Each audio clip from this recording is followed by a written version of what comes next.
Olá, que a paz esteja no seu coração.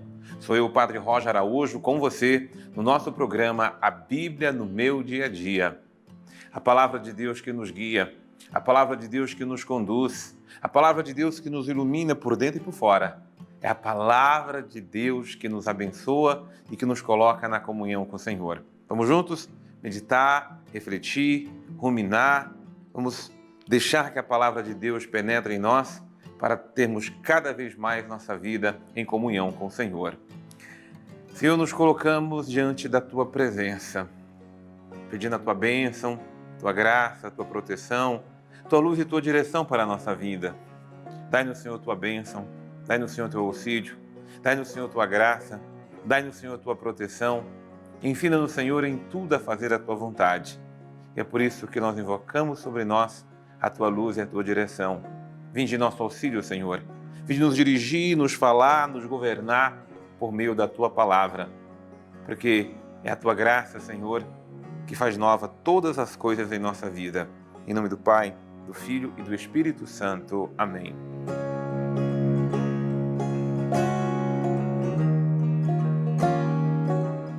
Muita paz de Deus no meu, no seu, no coração de cada um de nós. É uma bênção nos reunirmos em torno dessa mesa, a mesa da sua casa, do seu lado, do seu quartinho, não importa. Nós transformamos esse ambiente num lugar sagrado, porque vamos dela nos alimentar da palavra de Deus que nutre o nosso espírito, alimenta de verdade a nossa vida. Caderno, caneta e, é claro, o coração aberto para acolher a palavra de Deus, hoje em 1 Tessalonicenses, capítulo 4, versículos de 1 a 8. Então vamos pegar esses 8 versículos aqui, que são densos, ricos em conteúdo espiritual para a nossa meditação, para o nosso crescimento na fé, e deixar que essa palavra caia em nosso coração. Assim diz a palavra de Deus, meus irmãos. Enfim, irmãos, nós vos pedimos e exortamos no Senhor Jesus que progridais no modo de proceder para agradar a Deus. Vós o aprendestes de nós e já procedeis assim. Continuai progredindo cada vez mais. Sabeis quais as normas que vos temos dado da parte do Senhor Jesus.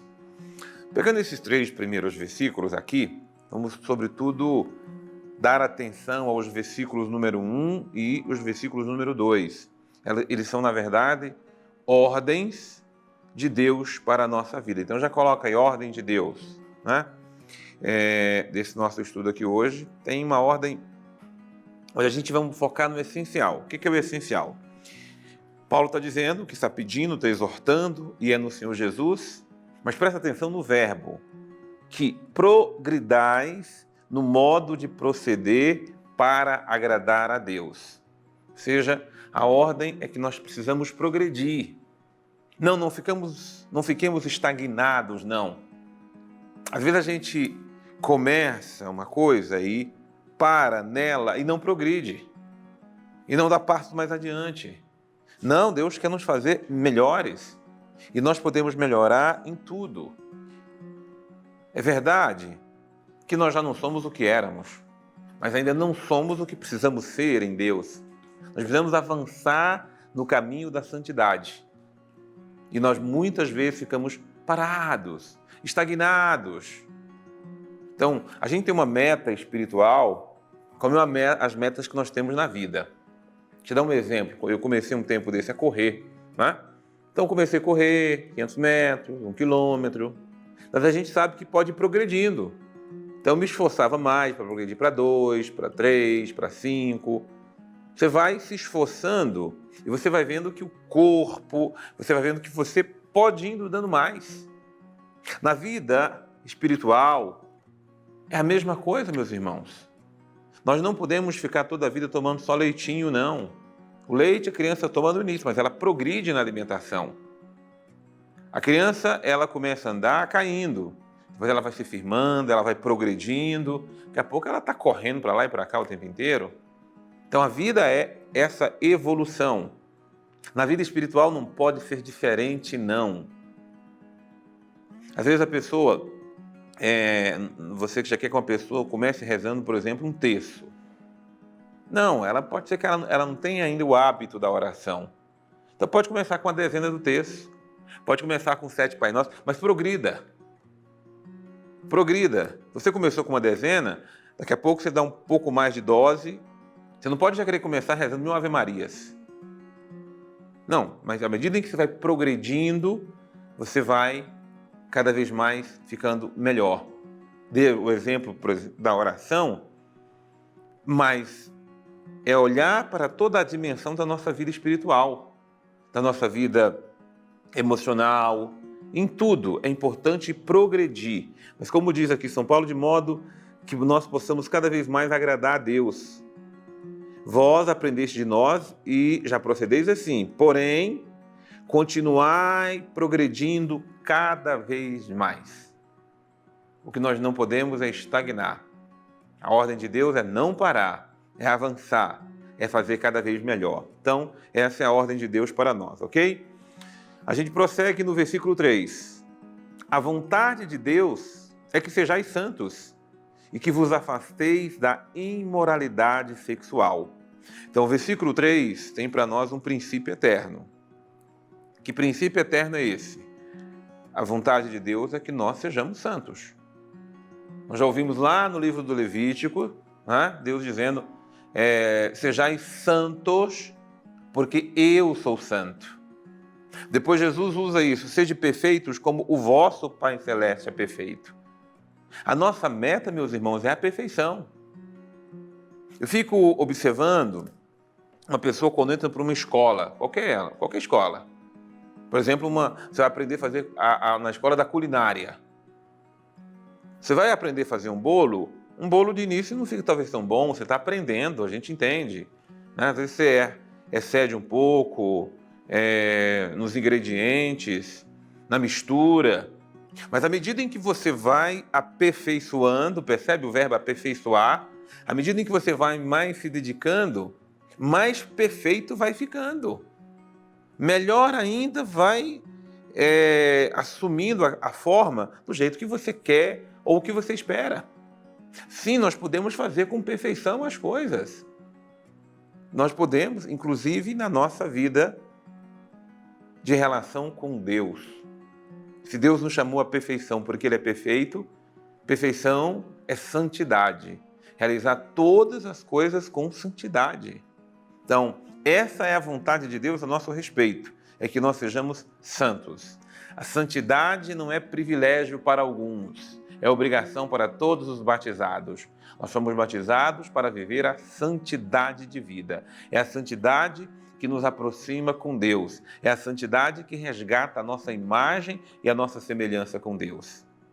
Então, Paulo está dando uma ordem muito particular àquela comunidade de Tessalônica, por toda a vida anterior que tiveram, para que se afastem da imoralidade sexual. E isso vale para nós hoje, para todos nós. Nós vivemos num mundo decadente, um mundo pansexual, onde as imoralidades, sabe, está vindo aí pela internet, está vindo aí por meio essas conversas de grupos de WhatsApp, né? Piadinhas, indecências, enfim. Para sermos santos, temos que deixar aquilo que é imoral. E você sabe que o imoral é aquilo que agride a moral. Aquilo que agride, e o moral aqui não é do moralismo, não. O moral é da conduta correta, é da conduta justa, é da conduta santa, é da conduta que se espera de um homem e de uma mulher de Deus, de um ser humano que quer ser correto consigo mesmo. Então, por favor, a palavra de Deus está nos ordenando, se quisermos ser santos, nos afastemos. E às vezes é preciso se afastar de pessoas, viu? Porque há pessoas que nos conduzem para a imoralidade. Há pessoas que, nas suas conversas, nas suas piadas, na sua forma de proceder, tudo faz girar em torno de imoralidades. Cuidado com isso. Saiba cada um de vós viver seu matrimônio com santidade e com honra, sem se deixar levar pelas paixões, como fazem os gentios que não conhecem a Deus. Nesse ponto, ninguém prejudique ou lese o irmão, pois o Senhor é vingador de tudo isso, como já vos dissemos e atestamos. Então, aqui tem um ponto essencial. Paulo começou a falar da imoralidade sexual. Cuidado para isso não ir para a sua vida matrimonial. Os pagãos não conhecem a Deus e misturam tudo, a pornografia, a imoralidade e tudo aquilo que não faz parte da moral justa e santa da sexualidade humana. A sexualidade faz parte da vida conjugal, faz parte da nossa vida humana e ela tem que ser vivida, mas vivida na santidade, vivida na moralidade correta. Então, não se deixe levar por paixões mundanas, tá? Então, inclusive isso na vida conjugal. Por quê? O versículo 7 já nos diz: Deus não nos chamou para a impureza, mas Deus nos chamou para a santidade, tá? Portanto, quem rejeita essa instrução não rejeita um ser humano, mas o próprio Deus que vos dá o seu Espírito Santo. O Espírito Santo habita em nós para vivermos a santidade como princípio de vida. Muito bem, vamos trazer aqui conosco o nosso querido Padre Antônio Xavier.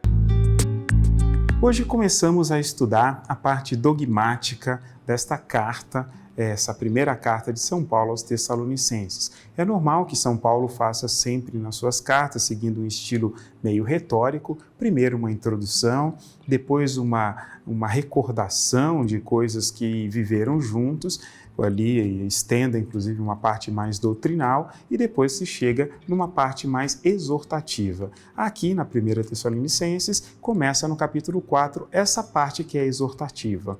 E a primeira exortação que São Paulo faz a eles é aquela bem comum do Antigo Testamento, da santidade, de serem santos. Mas faz questão de colocar aqui uma das suas tantas tentativas de descrever o que é a vontade de Deus. E assim lembra São Paulo no versículo 3. A vontade de Deus é que sejais santos e que vos afasteis da imoralidade sexual. Bem, era muito comum na cidade de Tessalônica a existência daqueles cultos dedicados à chamada prostituição sagrada, que aqui são cultos não como os cananeus ali do Antigo Testamento, mas são outros cultos que ocorrem em ambiente grego, né? Relacionados então ali a Cibele, a várias figuras ali do Pânteon, né? Aquele grupo de deuses, né? Da mitologia grega, que eram praticados também nessa cidade, especialmente cidades portuárias. E aqui São Paulo está lembrando, olha, vocês que assumiram o Cristo precisam se afastar da vida antiga que tinham. A vontade de Deus é que sejais santos, e a santidade passa por isso também. O conceito é sempre um pouco difícil de ser compreendido. Para alguns, a santidade ela é a retidão de coração. Para outros, a santidade é fazer sempre o bem, agir de maneira que o bem seja realmente expresso em tudo, mas esse bem pode ser expresso ainda de duas formas, uma na intenção e o outro em não prejudicar outra pessoa. Ou seja, é muito confuso o conceito em si a ser entendido. É isso que São Paulo está tentando clarear para eles. Olha, é importante que a intenção seja reta, é importante que a ação seja o melhor possível, mas também é importante lembrar que mesmo quando a minha ação não causa um prejuízo direto ao outro, Deus ainda se interessa por ela e ela deve ser feita de maneira correta. Ou seja, o santo não é só aquele que não causa prejuízo aos outros, é aquele que de verdade cresce na graça de Deus, não gera prejuízo aos outros e ainda tem a intenção sempre presente e permanente ali de fazer sempre o bem. Isso ele está tentando lembrar e por isso diz, olha, vocês têm que se afastar das injustiças, das imoralidades e de muitas outras coisas. Porque se a gente deixa embaraçar realmente esse conceito de que bom é aquele que não se mistura com a sujeira, no final das contas nós vamos cair num conceito bem complicado. Porque no fundo, bom é aquele que mesmo que esteja num ambiente complicado, não se envolve, não se compromete com a sujeira, com as complicações que fazem parte daquele ambiente, entendendo sempre como oportunidades de pecado. Nós queremos viver a santidade. Senhor, nós queremos viver a santidade como regra de vida. Nós queremos progredir na fé. Nós queremos progredir no conhecimento da verdade.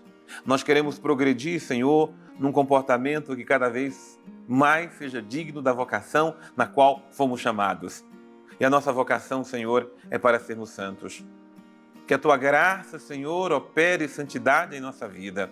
Que a Tua graça, Senhor, nos leve a progredirmos na nossa vida espiritual.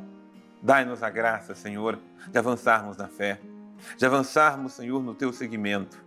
Dai-nos, Senhor, a Tua bênção, a Tua graça e a Tua proteção. Em nome do Pai, e do Filho, e do Espírito Santo. Amém. Muita paz, muita santidade, muita luz de Deus no seu coração. Deus abençoe imensamente você. Eu te aguardo no nosso próximo programa, A Bíblia no Meu Dia a Dia.